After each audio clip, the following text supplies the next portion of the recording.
بسم الله الرحمن الرحیم. نایب الزیاره تمام دوستان عزیزان در حرم ثامن الحجج امام الرؤوف علی ابن موسی رضا علیه آلاف التحیة و ثنا هستند. برای همه دوستانی که در انجمن کوثر شرف حضور دارند در مجالس، در نمازها، در دعاها، در مراسم سید الشهدا شرف حضور دارند.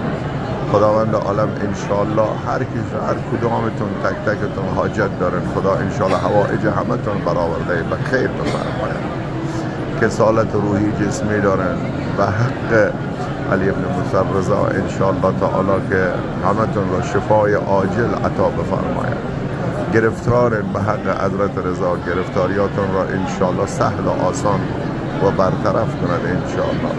مشکل اقتصادی دارن، مشکل خونه دارن، مشکل ازدواج دارن، مشکل فرزند دارن، به حق امام الرؤوف انشالله همه مشکلاتتون را سهل و آسان به حق این لنگر زمین و آسمان علی ابن موسی رضا بفرماید و عاقبتتون را ختم به خیر بفرماید انشاءالله تعالی و از مشکلات های دنیوی و اخروی همه من شما را خدا نجات عطا بفرماید. آمین یا رب العالمین. نایب الزیاره هست.